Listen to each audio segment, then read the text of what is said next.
నమస్తే, నేను మధు. సెలబ్రిటీల జాతకాలతో ఎంతో ఫేమస్ అయ్యారు వేణుస్వామి. అయితే ఇప్పుడు ఆయన రాజకీయాల పట్ల కూడా ఎక్కువగానే తన ప్రెడిక్షన్ ని చెప్పడం స్టార్ట్ చేశారు.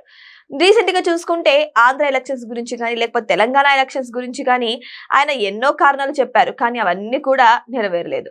అయితే ఇప్పుడు మళ్ళీ సరికొత్తగా ఆయన తమిళనాడు ఇంకా బెంగాల్ గురించి అయితే ఆయన ప్రెడిక్షన్ చెప్పడం జరిగింది.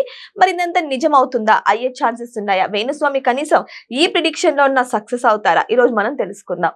ప్రస్తుతం మనతో పాటు ఉన్నారు టీడీపీ స్పోక్ పర్సన్ బొమ్మన చెరువు శ్రీరామ్ గారు. వారిని అడిగి మరిన్ని విషయాలను తెలుసుకుందాం. నమస్కారం సార్. సార్, వేణుస్వామి సెలబ్రిటీల జాతకాలు చెప్తే ఎంతో హైలైట్ అయ్యారు ఆయన. ఇప్పుడు రాజకీయాల గురించి కూడా ఆయన ప్రెడిక్షన్ చెప్తున్నారు. ఇప్పుడు తమిళనాడు బెంగాల్ గురించి కూడా చెప్తున్నారు. అసలు ఏం చెప్తున్నారు సార్? ఆయన ప్రెడిక్షన్ అయ్యే అవకాశాలు ఉన్నాయంటారా? నిజమయ్యే అవకాశాలు? ఇప్పుడు ఇవన్నీ ఎట్లుంటాయంటే మీరు చెప్పేటప్పుడే నవ్వు వస్తుంది నాకు. మనం దీని గురించి ఏం చెప్తాము, ఏం చెప్పగలుగుతాము అనేది. ఇప్పుడు ఆ వేణుస్వామిది కూడా ఈ మధ్యలో అప్పుడప్పుడు ఏది పేపర్లలో కొంత కాంట్రవర్సీ అది ఇది నడిచింది. కొంతవరకు చూసాము. ఆయన ఏదో వైసీపీ మీద జాతకాలు చెప్తా అంటాడు, బీజేపీ మీద చెప్తా అంటాడు, ఈ పార్టీల మీద, ఈ సెలబ్రిటీల మీద అనేది వచ్చింది. ఈ యూట్యూబ్లోనో లేదా ఈ ఛానల్లో ఏదో హల్చల్ జరుగుతూ ఉంటుంది. అయితే నేను చెప్పేది ఏమంటే, వేణుస్వామి అట్ల వాళ్ళు ఒక 100 మంది 1000 మంది ఉంటారు ఈ సమాజంలో, ఈ దేశంలో. వాస్తవంగా చెప్పాలంటే నేను ఒకటే మాటలో చెప్పేస్తా, వీళ్ళ జాతకం వీళ్ళకి దరిద్రం బట్టి దాన్ని ఎంచుకున్నారు. ఇప్పుడు మన జాతకాలు, మన దరిద్రాలు, మన బాగోగులు, మన అష్టైశ్వర్యం గురించి చెప్పేవాడు వాడికి అష్టదరిద్రం బట్టి ఈ జాతకాలు ఎంచుకున్నాడు. కానీ సార్, రాజకీయ నాయకులు ఎక్కువగా జాతకాలు నమ్ముతారని అంటారు కదా, మరి మీరేంటి ఇలా మాట్లాడుతున్నారు? ఇప్పుడు అరిచేతికి అర్థం ఎందుకబ్బా? అర్థమైందా? అరిచేతికి అర్థం ఎందుకు? మనం చిన్నప్పుడు ఎట్లుంటాం, బుద్ధి వచ్చినాక ఎట్లుంటాం, విద్యా బుద్ధులు నేర్చుకున్నాక ఎట్లుంటాం, ఒక బాధ్యత వచ్చినప్పుడు ఎట్లుంటాం, తర్వాత వయసు వచ్చే కొద్దీ ఎట్లుంటాం, చివర జీవితంలో ఏ విధంగా ఉంటాం. ఇంతే కదా. ఇది అందరికీ తెలిసిందే.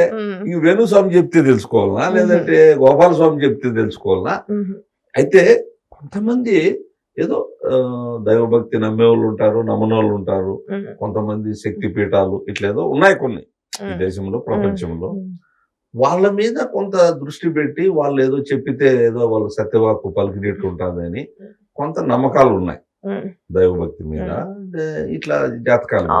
కానీ ఇటువంటి వ్యక్తులు నేను చెప్పాను కదా, వీళ్ళకి దరిద్రం బట్టి అందరి దగ్గర అనిపించుకొని మొహాన్ని ఉంపించుకొని వాళ్ళను నువ్వు ఏమన్నాను వాడు మళ్ళా పొద్దున్నే లేస్తే ఇట్లా మోసపు మాటలు, టక్కర మాటలు, పొట్టబోసుకునే మాటలేవి ఒక రకంగా చెప్పాలి. అందరూ ఇలాంటి వాళ్ళు ఉంటారు సార్, కొంతమంది చాలా మంది. ఒకడు ఇప్పుడు నువ్వు మాట చెప్తా, 4 ఏళ్ళు మనకు నోట్లో పోవాలంటే మనం కష్టపడాలి. అర్థమైందా? కష్టం అంటే అది కూలి కావచ్చు, ఉద్యోగం కావచ్చు, వ్యాపారం కావచ్చు, లేదంటే ఇంకొకటి కావచ్చు. ఏది చేయాలన్నా ఇప్పుడు మీరు చెప్పినట్టు అదేదో ఇప్పుడు ఏది విజయ్ కష్టపడకుండా ఆ స్థాయికి వచ్చినాడా? కష్టపడే వస్తారు. కష్టపడి నష్టపడి ఆయన డక్కా ముక్కాలు తిని ఆ సినిమాల్లో ఫెయిల్యూర్స్ అయినప్పుడు చీ కొడతారు, అదే ఫ్యాన్స్. ఒక సినిమా హిట్ అయితే జై కొడతారు. ఎవరికైనా అదే కదా. రామారావుకి తప్పలా, ఎంజీఆర్కి తప్పలా, అమితాబ్ బచ్చన్కి తప్పలా, ఈ విజయ్కి తప్పలా, కమల్ హాసన్కి తప్పలా, రజనీకాంత్కి తప్పలా, చిరంజీవికి తప్పలా, ఎవరైనా తీసుకోరు. అపజయం పక్కనే విజయం ఉంటారు, విజయం పక్కనే అపజయం ఉంటారు. అంతే. అవి రెండింటి మధ్యలో ఇట్లా వాళ్ళు పొట్టపోసుకునే వాళ్ళు. ఇప్పుడు ఏదో త్రిష గురించి చెప్పాడు. త్రిష ఒక యాక్టర్, ఓకే, అది మనం వాళ్ళ పర్సనల్ మనకొద్దు. వాళ్ళు ఏమేమి బాధలు పడతా అన్నారో, వాళ్ళు ఎటువంటి సంబంధాలు ఉన్నాయి అవన్నీ కూడా మనకు అవసరం లే. నిన్ను అడిగినారు ఎవరన్నా పోనీ వాళ్ళ బంధాల గురించి, వాళ్ళ బంధుత్వాల గురించి, లేదా వాళ్ళ జాతకాల గురించి?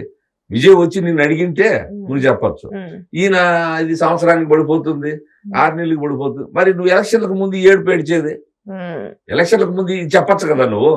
నీకు అంత భవిష్యత్తు గురించి తెలిసేవాడైతే ముందే చెప్ప, ఇట్లే జరుగుతుంది, అనిశ్చిత వస్తుంది, బెంగాల్లో ఆ సంవత్సరం తర్వాత మా అలకోలాలం వస్తుంది, మమతా బెనర్జీ ఓడిపోతుంది, అప్పుడు నమ్మచ్చు నేను. జరిగిపోయిన తర్వాత నేను చెప్తా, నువ్వు చెప్తావు. ఆయనకు మెజార్టీ లేదు, వాస్తవమే. 6 నెలలు ఉంటుందో, సంవత్సరం ఉంటుందో, అది మనం ఎట్లా చెప్తాము? కళ్ళ ముందర కనపడతా ఉంది.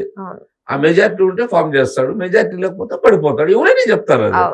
నువ్వు ఆదివారం తర్వాత ఏమొస్తుందంటే శనివారం చెప్తావు, సోమవారం అది ఎవరైనా చెప్తారు. కానీ అంత ముందు జరిగింది, ముందు జరగబోయేది నువ్వు ఎట్లా చెప్పగలుగుతావు? చెప్పు. అది వీళ్ళ యొక్క జాతకాలు. వీళ్ళు నేను చెప్పేది పచ్చిగా చెప్, నేను చిన్నప్పటి నుంచి అంతే, కాలేజీ నుంచి కూడా ఎవడన్నా చెయ్యి జాతకం చెప్తానంటే నీ చెయ్యట్లేరా, నీకు దరిద్రం బట్టి మా దగ్గరికి వచ్చినావు, నువ్వేంది చెప్పేది అని అనేవాడిని నేను. అంటే పచ్చిగా చెప్పాలంటే ఇది పరిస్థితి, వాళ్ళ పరిస్థితి. ఏదో నోటికి వచ్చినట్లు జారేసేది, నోటికి వచ్చినట్లు మాట్లాడేసేది, నమ్మేస్తారు అని అనుకునేది, ఇవంతా కూడా మూర్ఖులు. సార్ వేణుస్వామి చెప్పారు, ఇప్పుడు తమిళనాడులో 6 నెలలు ఏంటంటే సంవత్సరం ఉంటుంది, మళ్ళీ ప్రభుత్వం మారే అవకాశాలు ఉన్నాయి అన్నట్టు మాట్లాడారు. ఇటు బెంగాల్లో కూడా రాష్ట్రపతి పాలన వచ్చే అవకాశం ఉంది అని కూడా అంటున్నారు. మరి ఈ విధంగా ప్రిడిక్షన్ ని పక్కన పెడితే జరుగుతున్న పరిణామాలు చూస్తుంటే అలా జరిగే అవకాశాలు ఉన్నాయంటారా? ఇప్పుడు రాష్ట్రపతి పాలన ఎప్పుడు వస్తుంది, రాష్ట్రపతి పాలన ఎందుకు వస్తుంది, దాని యొక్క అధికారాలు ఏమో అతనికి తెలుసా? అటువంటి దరిద్రులకు మూర్ఖులకు తెలుస్తుందా? పోనీ ఎప్పుడు వస్తుంది రాష్ట్రపతి పాలన? నార్మల్ సిచ్యువేషన్, కొన్ని వేల మంది లక్షల మందికి ప్రమాదం జరుగుతుందను, లేదంటే ఆర్థిక సంక్షోభం వచ్చినప్పుడు, లేదంటే 210 సీట్లతో వాళ్ళు ఈరోజు ప్రమాణ స్వీకారం ఇప్పుడు జరుగుతా ఉంది. నీకు ఎట్లా రాష్ట్రపతి పాలన వస్తుంది చెప్తే? ఇప్పుడు పార్లమెంట్ లో బిల్లు కావాలి, అది రాష్ట్రపతి పాలన రావాలంటే కూడా 6 months లోపల పార్లమెంట్ ఆమోదించాలి. మళ్ళా లోక్సభలో, రాజ్యసభలో. ఇది సుప్రీంకోర్టు తీర్పు ఉంది. ఊరికే ఒట్టిగా పెట్టేసి ఎప్పుడో గతంలో ఇందిరాగాంధీ పీరియడ్ లో తర్వాత కొద్ది రోజులు జరిగింది రాష్ట్రపతి పాలన పెట్టే. అదే తమిళనాడు రాష్ట్రపతి పాలన చూసాం మనం, ఆంధ్రాలో చూసాం, కర్ణాటకలో చూసాం. గవర్నర్ ఇష్టం అప్పుడు ఏదో లాండ్ ఆర్డర్ మీద సాగు పెట్టో లేదా మద్దతు లేదనో రాష్ట్రపతి పాలన పెట్టేస్తా ఉన్నారు. ఇప్పుడు అట్లా కాదు. రాష్ట్రపతి పాలన పెట్టిన తర్వాత ఇప్పుడు ములాయం సింగ్, లల్లూ ప్రసాద్ యాదవ్ వీళ్ళందరూ కూడా ఆ రోజు రాష్ట్రపతి పాలన పెడితే మళ్ళా సుప్రీంకోర్టు చివాట్లు పెట్టింది, పార్లమెంటు ఆమోదం పొందాలని చెప్పింది. ఎట్లంటే అట్లా పెట్టేదానికి కాదు, తాత్కాలికంగా. ఇప్పుడు మద్దతు లేనప్పుడు పెట్టచ్చు. ఆడ అబ్సల్యూట్ తో గెలిచింది, మమతా బెనర్జీని ఓడించారు. కేంద్రంలో వాళ్ళే ఉన్నారు, రాష్ట్రంలో అధికారం వాళ్ళే ఉన్నారు. ఏమన్నా రాష్ట్రంలో లేనప్పుడు కూడా మమతా బెనర్జీ ఇంతకంటే ఎక్కువ సిచ్యువేషన్లు మనం చూసాం కదా. అల్లర్లు, కొంత హత్యలు జరిగాయి, ఎన్నెన్నో జరిగాయి పశ్చిమ బెంగాల్లో. మరి నరేంద్ర మోడీ గారి ప్రభుత్వం ఉండేప్పుడు 3 టర్ములు, ఆడ 3 టర్ములు ఆమె ఉండేటప్పుడు అప్పుడు రాష్ట్రపతి పాలన రావచ్చు కదా. ఇటువంటి బూర్ఖులకు రాష్ట్రపతి పాలన గురించి తెలుస్తుందా? అప్పుడు అల్లర్లు జరిగాయి కదా, బంగ్లా ఇష్యూ వచ్చింది కదా, అనేక దహనకాండ, లూటీలు, హత్యాకాండలు జరిగాయి కదా. అది కొంతవరకే పరిమితం ఉంటుంది. లాండ్ ఆర్డర్ అబ్నార్మల్ రావాలా, రాష్ట్రం అంతా అల్లకొల్లోలం కావాలా. అది రాష్ట్ర ప్రభుత్వము, కేంద్ర ప్రభుత్వం చేతులు లేకుండా పోయేటప్పుడు మిలిటరీని దించి లాండ్ ఆర్డర్ సమస్య కోసము రాష్ట్రపతి పాలన వస్తుంది. ఇప్పుడు జమ్మూ కాశ్మీర్ లో కూడా రాష్ట్రపతి పాలన నువ్వు పెట్టాలంటే అంత సులువు కాదు. ఉగ్రవాదులు రకరకాల అయితే ఇప్పుడు పహల్గావ్లో మన జరిగింది మనం లాస్ట్ ఇయర్, అప్పుడు రాష్ట్రపతి పాలన వచ్చిందా? తెలియదు వీళ్ళకు చట్టాల గురించి. రాష్ట్రపతి పాలన ఏమి, గవర్నర్ పాలన ఏమి, పార్లమెంట్ ఏంటి అతనికి తెలుస్తుంది. పోనీ ఏదన్నా ఏంటంటే అది చెప్పేస్తే మాలాంటి వాళ్ళు మేము అట్లా వాళ్ళ గురించి ఏం మాట్లాడతాము? ఏదో మాటలు, సోది మాటలు తప్పితే వాస్తవం చెప్తున్నాను. రమ్మను వేణుస్వామి, నేను కూర్చుంటా, నా ముందర మాట్లాడమను, ఆయన జాతకం నేను చెప్తా, నువ్వు రేపే చస్తానంట. చచ్చిపోతాడా? అన్నీ ప్రజలను తప్పుదో పట్టించేది, పొట్టబోసుకునేదానికో లేదా ఇంకేదన్నా రకరకాల స్వల్ప సుప్రయోజనాల కోసము ఇవంతా కూడా ఫేక్. వాళ్ళు ఆ మెంటాలిటీలో ఉంటారు. వాళ్ళని ఏం చేయలేము మనం. అది జాతకాలు అనేవి అట్లుంటాయి. సో ఏదేమైనా సరే ఇప్పుడు తమిళనాడు అండ్ బెంగాల్ గురించి అయితే వేణుస్వామి సంచలన వ్యాఖ్యలు చేయడం జరిగింది. మరి వెయిట్ చేసి చూద్దాం అవన్నీ జరుగుతాయా లేదా అని. Thank you so much. Thank you sir.